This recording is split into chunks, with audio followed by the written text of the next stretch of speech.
सरकार आने वाले 30 दिन के अंदर तुम देखो कि ऐसी योजना लाएंगे कि हर बहन के घर तक कुछ ना कुछ तो भी मिलेगा। उनका फायदा, उनके बचत गटों का फायदा कागज के ऊपर का नहीं होना। वो बचत गट जो है तुम्हारा, वो तुम्हारे परिवार को सुधारने के लिए, तुम्हारे परिवार को मदद करने के लिए होना चाहिए। और वो मदद करने के लिए कब होगा? जब तुम आगे चल के बढ़ना होगे। ठीक है, नमाज रोजे ये तो सबका फर्ज है, भक्ति भाव पूजा पाठ ये भी सबका भक्त है, लेकिन उसके साथ हमको दुनिया में क्या चल रहा है। अभी हम एक कंसेप्ट चर्चा की मैंने और मैडम ने कि हमारे जो मदरसे चलते हैं, दीनी मदरसे, उनको दुनियाई तालीम भी देना है। और दुनियाई तालीम देना है तो क्या करना होगा? दुनियाई तालीम देने के लिए जो बाकी समाज के लोग जो अच्छी पढ़ाई कर रहे हैं उनको वहां के अरबी स्कूल से गाड़ियों से ले जाया जाएगा, 4 घंटे पढ़ाना, अच्छे स्कूल में पढ़ा के लाके फिर उनके मदरसे में छोड़ देना, ताकि उनको दुनिया क्या है ये मालूम पड़ना चाहिए। और दुनिया की तालीम नहीं मिली, जो हमारा कुरान है, जो हमारा नमाज रोजे है, जो हमारा जकात, ये सारी चीजें कंपलसरी है, वो होने वाली है। लेकिन दुनिया की तालीम अगर आपको नहीं आएंगी, फिर दुनिया में क्या चल रहा है वो आपको मालूम नहीं पड़ेगा। और आपको मालूम पड़ना जब भी होगा कि तब आप अपना पर्दा रखो, आप आपके पर्दे में आओ, आप आपके हिसाब से जो भी आपको इस्लामिक तरीके है उसमें कोई तुमको नहीं हाउ नहीं बोलने वाला है। लेकिन हमारी जो हिंदू बहनें हैं यहाँ जो बैठी आहे, आता सर्व आपल्या ज्या हिंदू बांधवांच्या घरच्या मंडळी इथे आलेल्या आहे, बांधव भी आलेले आहेत, यांनाही माझी विनंती राहील की आपण महिला भगिनीला सक्षम करण्यासाठी मदत करा। ते हुशार आहे, ते टॅलेंट आहे, ब्रिलियंट आहे, त्यांच्यामध्ये अनेक व्यापारापासून तर मुलाबाळाचा शिक्षणापासून तर घर चालवण्यापासून सकाळी त्यांचा दिनचर्या 5 वाजता सुरू होतो।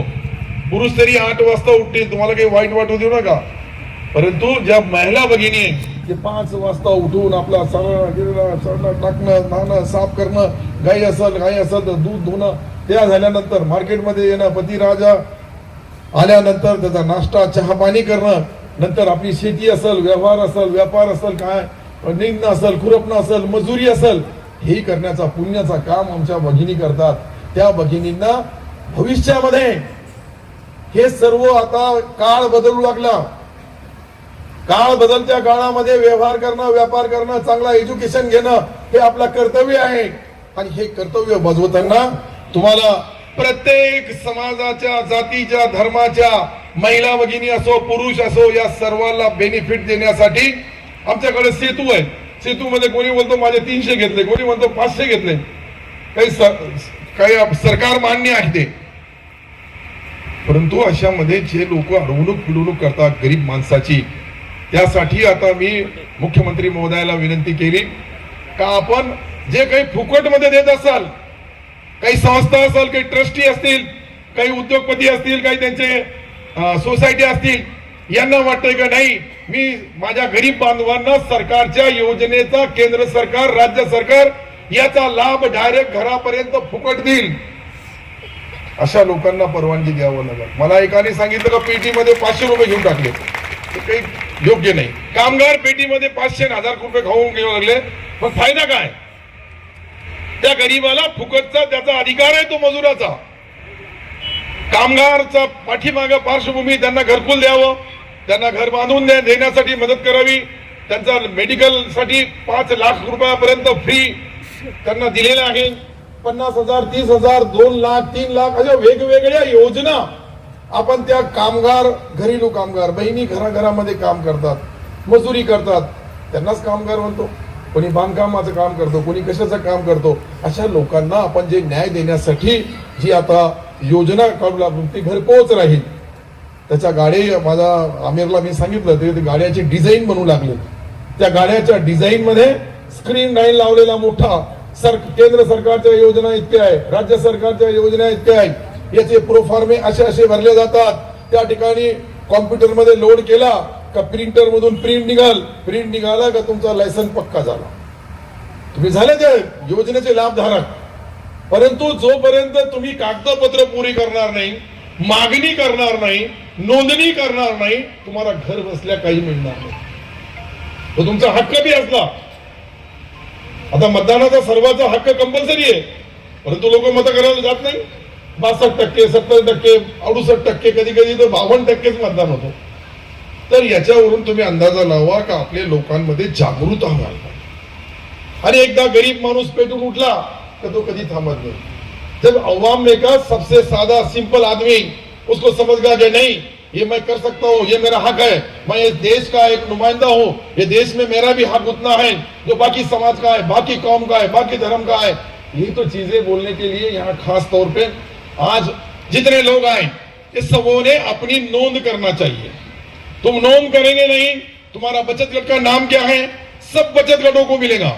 यहाँ माइनॉरिटी का मिलेगा तो ओपन का हमारे पास दूसरा योजना है. उसके बाद दूसरे समाज के लिए एसटी के लिए अलग है, एससी के लिए अलग है, अलग अलग जात के, अलग अलग कौम के, अलग अलग लोगों के लिए सरकार ने सबको योजनाएं रखी है. लेकिन वो योजनाओं का लाभ लेना चाहिए. और आपको वो लाभ देने के लिए जो भी दिक्कतें आती है, एक यहाँ एक तकरार रजिस्टर रखना. तहसीलदार साहब लाल मियाँ जी, तकरार रजिस्टर इसलिए रखना चाहिए कि उनके मन में क्या है, उनको किस बात की कमियां होती है, किस बात की तकलीफ होती है, वो हम दूर करेंगे. हम सरकार है, उसमें अमेंडमेंट करेंगे, वो नियम बदलेंगे, वो कानून बदलेंगे, कानून में अमेंडमेंट लाएंगे. लोगों के लिए रखना चाहिए. जैसा पहले हमारे पास दो गवर्नमेंट के कर्मचारी अगर रहेंगे तो उनकी गारंटी से लोन दिया है, हमने वो बंद कर दिया. नहीं, गवर्नमेंट की कोई जरूरत नहीं. कोई भी गरीब आदमी अगर लोन लेना चाहता है उसकी घोषणा पत्र, उसकी खुद की प्रॉपर्टी, उसका खुद का जो शपथ पत्र है उन्हें खुद दाखिल करना और लेना चाहिए. हम कहां से दो कर्मचारी लाएंगे, दो अधिकारी कहां से लाएंगे? कौन दो अधिकारी तुमको सिग्नेचर देगा कि मुझे 5 लाख रुपए लोन लेना है, आप सही करो? नहीं करेंगे. उसको मालूम है ये भाग गए तो मेरे को देना पड़ेगा. ये छोटी छोटी चीज है, वो छोटे छोटे जो दिक्कतें देश में हमने दूर कर दी. आसानी से लोन मिलना, आसानी से इन लोगों को पढ़ाई अच्छी होना, नौकरी अच्छी करना. छोटे छोटे धंधे करने वाले, कोई 6 महीने के लिए लोन लेता है, कोई साल भर के लिए लेता है, कोई 2 साल के लिए लेता है. हम तो माइक्रो फाइनेंस जो आप सवाई दिड़ई से लेते हैं, वो कोई तो भी कंपनी प्राइवेट कंपनी से लेते हैं ना, क्या बोलते हैं उसको, महेंद्र फाइनेंस, राम फाइनेंस, काय तरी अजून एक बंधन बैंक निकली सर जी, ये कोई बैंक निकली ना बंधन बैंक. हाँ, श्री राम फाइनेंस, ऐसे बहुत नाम है. वो सवाई दिड़ई, उनका अगर ब्याज देखेंगे ना तो सवाई दिड़ई का है. यहाँ तो नाम मात्र 2%, 3%, 1%, 3%, 5%, हाईएस्ट पूरे चार्जेस भी लगाए तो 7 से 8% के ऊपर नहीं है. और ये सबको सहूलतें इसलिए है कि छोटा धंधा करना है उसने उतना ही लेना. कोई भाजी का धंधा करता है, कोई किराना दुकान चलाना चाहता है, कोई तोश बेचना चाहता है, कोई होटल डालना चाहता है. छोटे छोटे बिजनेस है, 100 बिजनेस है, 200 बिजनेस है, 500 बिजनेस है. ये 500 बिजनेस के लोगों को अगर हमने लाख 2 लाख रुपए अगर कर्ज दिए और अगर उसमें से उन्होंने 2 रुपया ज्यादा कमाए तो ये कोई गुनाह नहीं है, कोई गलती नहीं है. यही है कि हमको करना है.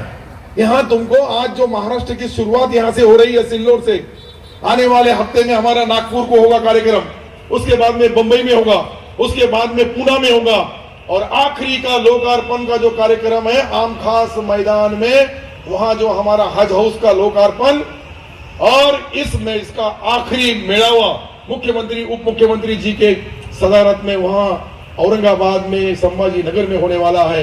तो ये चीज मैं जो आपको बता रहा हूं, ये तो शुरुआत की है हमने.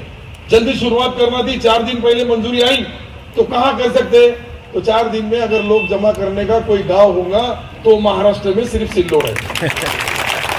तो हमने 2 दिन पहले बोले, 2 दिन में देखो हजारों की तादाद में जब लोग आते हैं, इसका मतलब लोगों को अब समझ में आ रहा है कि हम भी देश के मालिक हैं, हम भी देश के रहवासी हैं, हम भी राज्य के रहवासी हैं, हमको भी न्याय और इंसाफ मिलना चाहिए. तो ये जितनी योजनाएं है आपके सामने, वो योजनाओं का एक एक योजना का लाभ आपको जो लेना है, वहां यहाँ आपके अंदर जो पढ़े लिखे हैं उन्होंने पढ़ना चाहिए, जो पढ़ा लिखा नहीं उसको बाजू में पढ़ के सुनाना चाहिए. नहीं तो अपना अपना ही होगा, जानते हो, दूसरे को बता देंगे, साला अपना फायदा ले लेंगे, अपन हो जाएंगे. ऐसा नहीं, सबको मिलेगा. एक भी आदमी आज के इसमें जितने रजिस्ट्रेशन हो गए, जितने लोगों को ये लाभ होना है, जितने लोगों को और कोई दिक्कतें हैं, तकलीफें हैं, उन्होंने एक छोटी चिट्ठी पे या मोबाइल के ऊपर से मैसेज भी भेजे. हमारी बहनें बैठी है यहाँ, तमाम लेडीज बैठी है, लेडीज ने बताया कि नहीं ये योजना ऐसी नहीं, उसमें ऐसी होना चाहिए, उसमें ये बदल होना चाहिए. तो हम सरकार है, बदल करेंगे, हम आपके लिए ये योजना आपको लाना है, आपके लिए लाई गई है और आपको ही उसका फायदा लेना है। तो ये फायदा लेना इसलिए है कि तुमको तुम्हारे परिवार के बच्चों को एजुकेशन मिलना, तुमको छोटा व्यापार करना है, तुमको छोटा सा धंधा, छोटा बिजनेस, छोटी वस्तुएं बनाना है, छोटे छोटे चीजें जो बड़े लोग नहीं बना सकते हैं। लेकिन आपके यहाँ की ग्रामीण भाग में कई ऐसी चीजें हैं कि वो ग्रामीण भाग की महिलाओं में उतनी अच्छी तरीके से बनाने का, मार्केटिंग करने का, मैं ग्राम विकास मंत्री था उस वक्त, मुझे मालूम है, मैं बहुत प्रोग्राम लिया है महिलाओं के। यहाँ भी हमने कई बार प्रोग्राम लिया, लेकिन ये पहली बार ऐसा हो रहा है कि 2 दिन के अंदर जब हम प्रोग्राम लेते हैं और 5-6 हजार महिलाएं और पुरुष यहाँ जिनको गरजमंद है, इसका मतलब यह है कि ये समाज आज भी योजनाओं के पास से दूर है। तो पंडित साहेब, आज हे समाज दूर आहे, यांना बाकीच्या लाईन मध्ये यावं लागल, तर ते आपल्या मनामध्ये खूनगाठ मानावं लागल का नाही, मलाही दुसऱ्याचा मुलगा आयएस होतो, माझाही मुलगा आयएस होईल, दूसरे का बच्चा डॉक्टर होता है, हमारा बच्चा भी डॉक्टर बनेगा, इंजीनियर बनेगा। मैं तो यहाँ आपको एक बात, बहुत ज्यादा पुरानी बात नहीं बताऊंगा, मैं यहाँ एक हमारा रईस मुजावर नाम का नगर सेवक है, उनके घर में कोई पढ़ा लिखा भी नहीं है, लेकिन उनकी लेथ मशीन के ऊपर जब इंजीनियर भी नहीं कर सकता काम, इतना अच्छा वर्कशॉप चलाते हैं, तो आप अंदाजा लगाओ कि उनमें काम करने का। एक गैरेज का मैं एग्जांपल देता हूँ, एखादा तुम देखो जहाँ बाष्पम का काम होता है, वो बाष्पम वाला जब काम करता है, कंपनी का बाष्पम रहता है, लेकिन वो बगैर पढ़ा लिखा भी रहा, 4वीं 5वीं पास, तो अच्छी तरह से काम करता है। तो ये उनमें टैलेंट है, लेकिन उनको थोड़ा धक्का देने की जरूरत है, उनको थोड़ी मदद करना होगी। जैसी हमारी यहाँ बहनें बैठी है, इनको बहुत लगता है कि हमने भी कुछ करना चाहिए, लेकिन उनकी माली हालत नहीं है, तो तुम्हारी माली हालत आप बन जाएगी। ये मौलाना आजाद फाइनेंस कॉर्पोरेशन इसलिए ही बनाया गया है कि 30 करोड़ से जब 500 करोड़ रुपए तो हमारी तिजोरी में रखने के लिए नहीं है। ये 500 करोड़ का इस्तेमाल ये जो 5 समाज है, जहां मुस्लिम है, बौद्ध है, सिख है, पारसी है, ईसाई है, जैन है, जू है, ये सारे समाज के लोगों का उनको फायदा देने के लिए 500 करोड़ किया गया है। सेंट्रल गवर्नमेंट में नरेंद्र मोदी साहब ने 15 कलमी कार्यक्रम बनाया है, उसमें बहुत योजनाएं हैं, लेकिन इस्तेमाल नहीं है। लोग बोलते अपनी सरकार ही नहीं है, ऐसी कैसी सरकार नहीं है, अपनी ही सरकार है, सबकी सरकार है। सबकी सरकार जब ही होती है जब सब लोगों ने उस सरकार की योजनाओं का लाभ लेना चाहिए, और लाभ कभी लेंगे जब आपका जो भी प्रॉब्लम, जो भी दुश्वारियां, जो भी मुश्किलें हैं, वो तुमको बताना पड़ेगी। तकलीफें हो सकती है, इसमें कुछ जांचा काटी है, वो भी रद्द करेंगे हम, लेकिन ये पैसा खाने के लिए नहीं है। इसका इस्तेमाल करो और इस्तेमाल करके वापिस फिर दूसरी बहन को, दूसरे भाई को वापरने के लिए मिलना।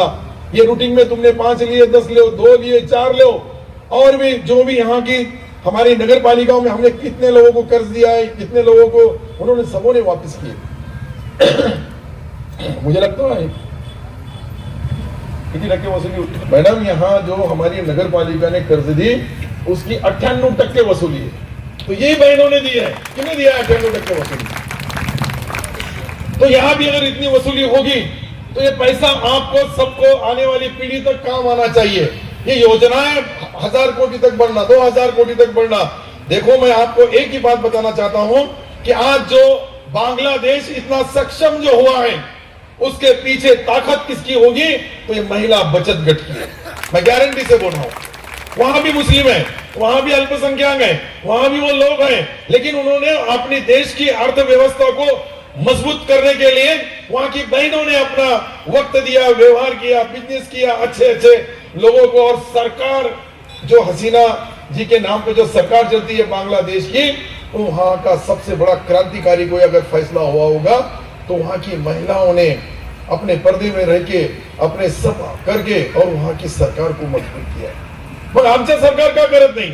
आमच्या हिंदू बांधव बहिणी आहेत, बौद्ध बहिणी आहेत, अनेक समाजाच्या बहिणी ते आलेल्या आहेत, त्यांना सक्षम करण्यामध्ये सिंहाचा वाटा महिलांचा राहील आपल्या देशाला सक्षम करण्यासाठी। महिला जोपर्यंत पुरुषाच्या लेवलला त्यांना अधिकार देणार नाही, आता पहिले आपण ग्रामपंचायत मध्ये दिला, नगरपालिकेमध्ये दिला, त्यानंतर आता पहा तुम्ही लोकसभा आणि विधानसभेमध्येही सरकारने एकमुखाने सर्व पक्षीय, सर्व जातीय सर्वांनी मंजूर केला की आता लोकसभा आणि विधानसभेमध्येही महिला तुमच्या प्रतिनिधी त्या ठिकाणी नेतृत्व करतील. हा बदल आहे. याचा अर्थ पुरुषाला बंदी नाहीये, ते वाढीव जागा देणार आहे असं बोलले मला देशाचे पंतप्रधान महोदय. त्यांच्या स्पीच मध्ये बोलले ते, त्याची मला पूर्ण जाणीव आहे. तर हे सर्व करण्यासाठी फार योजना आहे. मी आता आपल्या या मतदारसंघामधला कोणत्याही जातीचा, कोणत्याही धर्माचे, महिला असेल पुरुष असेल, त्या सर्वांना अनेक योजनेमध्ये बसून हे 5 महिने, या 5 महिन्यामध्ये मी जे 5 महिने यासाठी बोलू लागलो का 2 महिने आचारसंहितेचे जाणार आहे, पुढच्या आचारसंहितेचे 2 महिने जाणार आहे आणि आपल्याकडे 5 महिने आहे. या 5 महिन्यामध्ये सातत्याने आपण आतापर्यंत शेतकऱ्यांना अनुदान दिलं. शेतकऱ्यांना मी सांगितलं होतं 1 रुपयामध्ये विमा, ते झाला. शेतकरी सन्मान योजना 6,000 रुपये, ते मी मंत्री असताना घोषणा केली, त्याची अंमलबजावणी सुरू झाली. गोपीनाथराव मुंडे अपघात विमा, त्यामध्ये महिला भगिनींचा समाविष्ट नव्हता.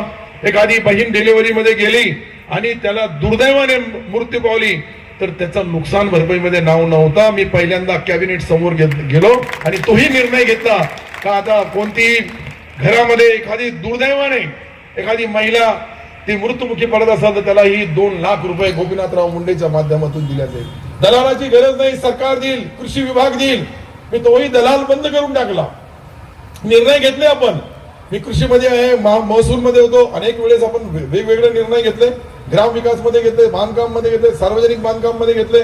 मी आतापर्यंत 14 खात्याचा मंत्री, आता हा 15वा खाता माझ्याकडे. दोन्ही नवीन आहे, पणन नवीन आहे, अल्पसंख्याक नवीन आहे आणि नवीन नवीन काम करायला संधी मिळाली तर त्याचं सोनं करणं हे आपलं कर्तव्य असतं. या महाराष्ट्रातल्या तमाम लोकांना ज्या ज्या मायनॉरिटी डिपार्टमेंटच्या योजना असतील त्याची अंमलबजावणी करण्यासाठी खारीचा वाटा का होत नाही प्रत्येकाला देण्याचा काम मी आणि माझे जितके सहकारी इथे सर्व डिपार्टमेंटचे प्रमुख बसलेले आहेत.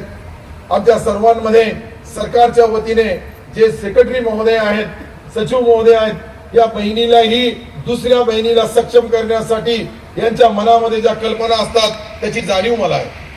ज्या वेळेस आमची चर्चा होते त्यावेळेस ते बोलतात का फक्त महिला चूल आणि मूल पुरतानी राहायला पाहिजे, महिलांना सक्षमीकरण करा, त्यांना प्रबळ बनण्यासाठी, त्यांना मदत करण्यासाठी, सक्षम करण्यासाठी सरकारचा हात थोडा मदतीचा पाहिजे. आणि तो मदतीचा हात आपण महिलांच्या माध्यमातून देण्यासाठी तुमच्या समोर जी सचिव महोदय बसलेली IAS ऑफिसर आहे, सिनियर ऑफिसर आहे, त्यांची मनामध्ये इच्छा आहे की माझ्या या तमाम बहिणी आहे अशा राज्यामध्ये अनेक कान्याकोपऱ्यामध्ये बहिणी आहे त्यांना सक्षम करणं. अनेक त्यांची मुलं आहेत वेगवेगळ्या, आज इथे बसलेले अनेक लोक आहेत यांची मुलं काही शिक्षण घेण्यासाठी बाहेर त्यांना जायचं असेल तर मी एक योजना आणली होती आणि ती योजना सारथी भारतीच्या धरतीवर माइनॉरिटी का मुलगा ही, माइनॉरिटी का बच्चा भी, अगर आप हमारे हिंदुस्तान के कॉलेज तो है ही, लेकिन हिंदुस्तान के बाहर जहां जहां बहुत बड़े पैमाने के ऊपर हायर एजुकेशन मिलता है, PG करने के लिए बच्चा जाता है, उसको आप महाराष्ट्र सरकार 40 लाख रुपए खर्चा सरकार करेगा और वो बच्चे को विदेश में पढ़ने के लिए मिलेगा. जो हमारे कानून बनाए गए दूसरे समाज को, वही कानून हम हमारे समाज को भी बनाएंगे. और ये माइनॉरिटी के जो 7 समाज हैं इनके लोगों के थोड़े थोड़े बच्चे अगर विदेश में जाके पढ़ के आएंगे तो वो भी बड़े ऑफिसर बनेंगे, उनको भी कुछ ना कुछ मिलेगा. और ये सब करने के लिए हमने ये भी एक फैसला लिया. दूसरा एक ऐसा है कि आज जो नियम बनाए हैं उस नियमों में ये कर्ज देने का और कर्ज फेरने का उसमें कुछ तकलीफें होंगे तो आप बोलेंगे तो हम 1 महीने में 2 महीने में उसको दुरुस्त करेंगे, उसको आसान करेंगे. लेकिन आप जो लोन लेंगे, आप जो कर्ज लेंगे वो आपको फेरना है तो लेना चाहिए.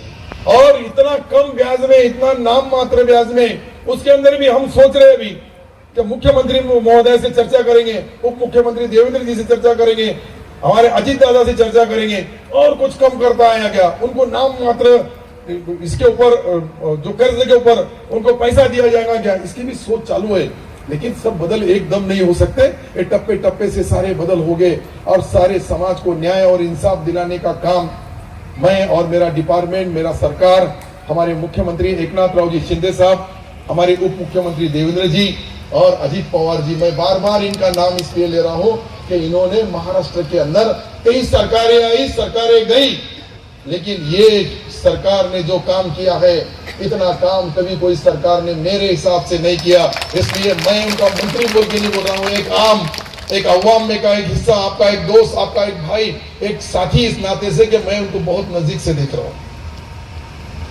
मैं तो बहुत पार्टियां देखा हूं, बहुत सरकारें देखा हूं, लेकिन ये सरकार जो है ये माइनॉरिटी समाज को न्याय और इंसाफ देने का काम अगर कोई करता होगा ये महाराष्ट्र में, तो एकनाथ शिंदे साहब, देवेंद्र जी और अजित पवार साहब, मैं मेरी डिपार्टमेंट की तरफ से, हमारे सब की तरफ से, सबों ने ताली बजा के इतना उनके आवाज नागपुर तक जाना चाहिए, उनके घर तक, कि उन्होंने अच्छा काम किया, उन्होंने बहनों को सक्षम करने का काम किया, उन्होंने ये जो माइनॉरिटी के लोग हैं इनको आगे बढ़ाने के लिए मदद करने का ऐलान किया। बहुत घोषणाएं, बहुत कुछ करे और बहुत करना है हमको, ये कोई आखिरी नहीं है, ये तो हमारी शुरुआत है। अभी 100 दिन हो रहे मेरे पास ये डिपार्टमेंट आके, ये 100 दिन में हमने जो जो बदल किए, मुझे नहीं लगता अभी आने वाले कुछ समय में 1000 कोटी 700 कोटी से और 1000 कोटी लाया जाएगा। अभी 1250 करोड़ रुपए मिले तहसीलदार साहब, तुम 600 करोड़ ही बोले, आपने बुकलेट पूरा पढ़ा नहीं मुझे लगता, उसमें 3 अलग अलग योजनाओं में 700 करोड़ और मिले हमको। तो ये सरकार है, देना बैंक है, देते रहेंगी, हमारा काम है लेना और वापस करना, नहीं तो चॉकलेट समझ के खा लिए तो ये आखिरी है तुम्हारे, बरोबर मैडम? मैडम तो पहले बोलेंगे कि ऐसा तो नहीं होता है, आपने ऐसा बता दिया उनको कि वापस देने के बारे में कुछ बोला ही नहीं, इसलिए बोल रहा हूं। ये बहन की सिग्नेचर से मिलने वाला है, ये बहन की मंजूरी से मिलने वाला है, इसलिए वो बहन को ये भी हमको गारंटी देना होगी कि यहाँ तमाम बेटियां हमारी बहनें ये उस पैसे का इतना अच्छा उपयोग करेंगी उनके बच्चों के एजुकेशन के लिए, उनको खुद को सक्षम होने के लिए। और एक योजना मैं ला रहा हूं, कुछ दिन के अंदर वो 2 गाय दिया जाएंगी, एक को 2 गाय, 2 गाय रहेंगी 2 लाख रुपए की, 1.5 लाख रुपए अनुदान दिया जाएगा। और दूध लेके, ये दूध जैसा वहां देखा आपने कि बड़े बड़े दूध संघ जो है गुजरात के या पश्चिम महाराष्ट्र के, उस तरह से हमारे सिल्लोड तालुके का दूध संघ बनेगा और आपको उसका भी इंतजाम किया जाएगा, ताकि सिर्फ गाय देना और दूध नहीं बिकेगा तो फिर तुम गालियां देंगी मुझे। अभी तो तालियां बजा रही है, बाद में गालियां भी तुमको हंसाना था इसलिए बोला, बाकी ऐसा बोलना मैं उधार पे जाने लगा। चलो, अच्छा रहना, सच्चा रहना, अपनी नाराजगी दूर करना, दूसरे से अपन अच्छे है। अगर कोई नाराजगी कहाँ होती है, एक अपंग है, देखो हाथ दिया अल्लाह ने, देखो भगवान ने कुछ ताकत दिया है, इसलिए अपना दुख दूसरों को नहीं बताना, दूसरों का दुख हमने बांटना और उसको लिए बांटना, उसको मदद करना। हमने कोरोना में देखा है कि कोरोना में अपने गांव में जा जाके किसको किराना किट दिए, किसी को अनाज दिए, छोटे छोटे कहने होता, पर हर घर, एक भी गरीब का घर ऐसा छूटा नहीं होगा कि कोरोना में हमने उसको थोड़ी सी मदद, खजूर का हिस्सा जरूर किए। तो जब मुझे कोरोना हुआ, मेरा स्कोर इतना हो गया था, मुंबई लेना एडमिट था मैं, लेकिन इनकी दुआओं से बिल्कुल सही सलामत। तो जब तो घर को आने की भी बात, जब तो कानून ऐसा था कि चेहरे पे क्या था वो था, कुछ दिखता नहीं था, कौन आ रहा क्या दे रहा, पर मैंने देख के इंजेक्शन लिया था। तो घर को जाने का तो सवाल ही नहीं था। हिंदुस्तान की गवर्नमेंट ने कानून पास किया था कि अगर दुर्दैव से अगर कोई भाई उसमें गया या बहन गई या कोई साथी गया तो उसका वहीं दफन विधि, जो रहेगा मुसलमान रहा उसको गाड़ दिया जाता था, जो हिंदू भाई है उसको जलाया जाता था। इसके लिए डर लगता था, लेकिन जब आपके गरीबों की दुआएं साथ रहती है, दोस्तों की, साथियों की, हमदर्दों की, तो आदमी कितना भी बड़ा संकट हो उसमें से रास्ता आपो आप निकाल लेता है। दुआ नहीं दिखने वाली चीज है, इसके लिए उसकी कीमत कोई नहीं कर सकता। नाही तो अगर आशीर्वाद कदाचित विकणारा असता तर यालाही टाटा बिर्ला अदानी अंबानीने खरेदी करून घेतला असता। हे गरीबाच्या वाट्याला आणलाच का, मी तुम्हाला सांग, गॅरंटीने सांग। तर गरीबाचा आठवण त्याच दिवशी होईल का हे माझ्या बरोबरीला मी आज जसा आहे असे माझ्या समोर बसलेले बांधव व्हायला पाहिजे। मी जितका श्रीमंत आहे आमच्या बहिणी तितक्या श्रीमंत व्हायला पाहिजे। त्यावेळेस तर आहे का आपण काहीतरी करू लागलो समाजामधल्या विविध घटकाला बरोबरीला आणण्यासाठी त्यांना प्रत्येक गोष्टीची मदत करावी लागेल आणि मदत करण्यामध्ये सर्वात सिंहाचा वाटा असेल तर तो शिक्षणाचा आहे। तुम्ही तुमच्या मुलाला चांगला शिकवा, तुम्ही फिकर करू नका कलेक्टर होईल का कमिशनर होईल का डॉक्टर होईल का इंजिनियर होईल, पण त्याला शिकवा। शिकलेला माणूस त्याला जी ताकद मिळते, जी शक्ती मिळते जगामधली, देशामधली, राज्यामधली, तुमच्या गावामधली, आपल्या तालुक्यामधली, ती शिक्षण आहे। आता आपल्याकडे MIDC झाली, 10,000 लोकांच्या हाताला 8 ते 10,000 लोकांच्या हाताला काम मिळणार आहे. सूतगिरणी होऊ लागली, 500 लोकांना काम मिळणार आहे. आपण जे आज आपला जो DPR बनवू लागलो, रेल्वे जाईल आपल्या बाजूने, तर रेल्वे स्टेशनच्या आजूबाजूला व्यापार बिझनेस चालेल आणि आपला गाव हा देशाच्या विविध भागाशी जोडल्या जाणार आहे. त्याच्यासाठीही महाराष्ट्र सरकारने 50% निधी आणि बाकीचा पैसा तो गॅरंटी घेण्यासाठी मला रावसाहेब दानवे साहेबांच्या स्वाधीनी केलं मी ते अर्ज. आता त्यांची नीती आयोग समोर जातील आणि नंतर सेंट्रल गव्हर्नमेंटच्या माध्यमातून पंतप्रधान महोदयाच्या हस्ते भूमिपूजन होईल अशी माझी अपेक्षा आहे. आणि एकदा रेल्वेला आपला गाव गेला तर सिल्लोड कुठे जाईल जाणण्यापेक्षाही मोठा होईल. मी तुम्हाला सांगतो, हे गॅरंटीने सांगतो. रेल्वेला जोडलं का 1 रुपयाचा जो खर्च येतो तो 1 पैशामध्ये होईल. आणि रेल्वे तुमच्या गावातून चालली हे कधी स्वप्न पाहिलं नव्हतं, मी नाही पाहिलं होतं, तुमचा तो प्रश्नच नाही. पण आपण घेतली मंजुरी. आपल्याला वॉटर ग्रीडच्या नावावर मॅडम मी इथं 130 गावांना 70 किलोमीटर वरून पाणी खानदेश विदर्भामधून आणलं आणि प्रत्येक गावाला फिल्टर पाणी देणार, तेही फक्त 4 महिन्याच्या आत. सिल्लोड शहराला पाणी नव्हतं, इथे दंगल झाली, गाड्या जाळण्यात आला, जाडपोळ झाली. त्याच गावाची सूत्र आपण सर्वात जास्त पाणी 24 तास कुठं असेल तर आता सिल्लोड मध्ये राहील. कोणाला पाणी भरायची गरज नाही का बाई जरा तू बैस मी पाणी भरून येते, नाही. आता 24 तास पाणी किती घ्यायचं घ्या आणि वापरा. हेच गाव आहे. परंतु काम करण्यासाठी प्लॅनिंग केली आपण तर कधी वाया जात नाही. आपले हजारो कार्यकर्ते दररोज काही ना काहीतरी करतात. अजून फार करायचंय. आता आपल्याकडं मला असं वाटतंय की काही दिवसाने मी आता 7-8 कंपन्यांशी बोललो. त्या 8 कंपन्या ज्या हायटेक कंपन्या आहेत, मोठ्या कंपन्या आहेत, त्यांना जे जे मॅनपॉवर पाहिजे तो मॅनपॉवर कामगार मेळावा आपण आता घेणार आहे येणाऱ्या महिन्यामध्ये, जून मध्ये. आणि आपल्या तालुक्याचे कमीत कमी 5,000 मुलं चांगल्या कंपनीमध्ये, ज्या दिवशी त्यांचा नोंदणी त्याच दिवशी त्याच्या कंपनीची मागणी आणि त्याच दिवशी त्याला जॉईनिंगचा ऑर्डर दिला जाईल, जेणेकरून तुम्ही आम्ही कुठंतरी आपल्या खारीचा वाटा आपल्या तालुक्यामध्ये जी बेरोजगारी दूर करण्यासाठी करता येईल. बॅरेजेस आहे, आपण इतकं काम केलं तर माझ्या आयुष्यामध्ये हे जे 5 वर्ष सुवर्णाच्या अक्षरामध्ये लिहिणारे फार मोठी आपल्या ज्या तालुक्याच्या विकासामध्ये जे काही आज केंद्रबिंदू म्हणून 10 योजना मी बोललो, भविष्यामध्ये आपल्याला अजून योजना द्यायचे, यामध्ये काही बदल करायचे असेल तर मी 3दा बोललो आतापर्यंत तुम्हाला. हे उत्पन्नाची जी मर्यादा आहे तेही वाचून घ्या. हे 3% व्याजदर आहे, याच्यामधून अजून काही कमी करायचं का जास्त करायचं तर कमीच करावं लागेल, जास्त करण्याची परिस्थिती नाही आहे. परंतु आपला तालुका हा आत्महत्याग्रस्त तालुका आहे. या तालुक्याला न्याय देण्याची भूमिका ही राज्य सरकारची आहे, केंद्र सरकारची आहे. मला असं वाटतंय का आता आज आपण पाहिलं तर मोठ्या प्रमाणावर उर्दू घर एक नावाची स्कीम होती, त्याची तत्वता मान्यता आपल्याला मॅडमने कालच मला वाटतं कली उर्दू घर की यहाँ मान्यता मिली है। 22 करोड़ रुपए खर्चा होने वाले हैं स्कूलों में और आपको ट्रेनिंग मिलेगी वहाँ। यहाँ एक हमारा व्यावसायिक ऑफिस खोलने वाला है मौलाना आजाद फाइनेंस कॉर्पोरेशन का, बरोबर ना? वो लाल मियाँ जी हुआ है क्या तुमको ख्याल ही नहीं रहता कुछ बोलना नहीं। अगर आप डॉक्टर होते अंदर ऑपरेशन के टाइम पे कुछ भी भूल जाते तो कैची वहीं रह जाती।